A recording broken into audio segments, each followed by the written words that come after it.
Bonjour et bienvenue sur ce nouveau tutoriel. Aujourd'hui, nous allons voir la fonction Split View. Avec Split View sur l'iPad, je vais vous montrer comment être beaucoup plus productif en travaillant sur deux fenêtres l'une à côté de l'autre. L'outil peut être aussi bien utilisé par un professeur pour créer un cours que par un élève pour faire un exposé, se faire une fiche de révision. On va ouvrir Safari pour proposer un exemple en SVT. On fait à nouveau apparaître le doc. On fait un appui prolongé sur l'application que l'on veut ouvrir et on la fait glisser vers le bord droit ou gauche de l'écran. On peut faire glisser la séparation pour décider de la taille des apps présentes à l'écran. On va sélectionner ce qui nous intéresse et au lieu de faire un copier-coller, on va utiliser le drag and drop en faisant simplement glisser notre choix sur l'écran voisin.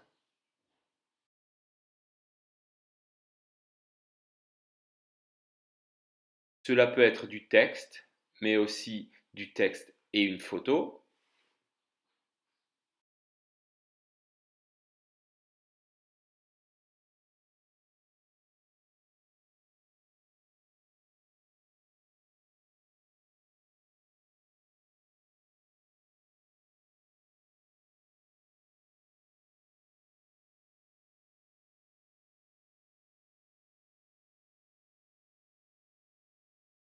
Ou une photo toute seule.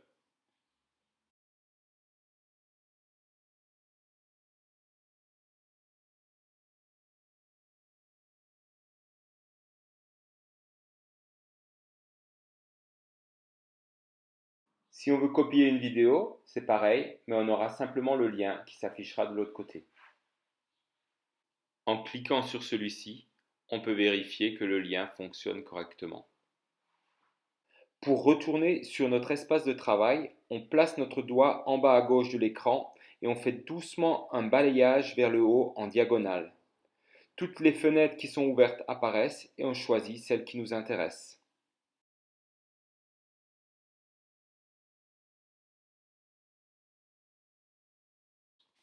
Si on veut changer une app qui est à l'écran, il suffit d'en faire glisser une autre depuis le dock.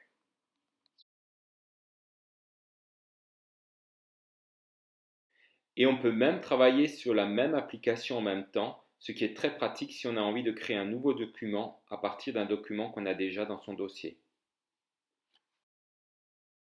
Un autre exemple très pratique, c'est d'avoir sa boîte mail à côté de son application photo afin de faire glisser très rapidement une photo dans un mail.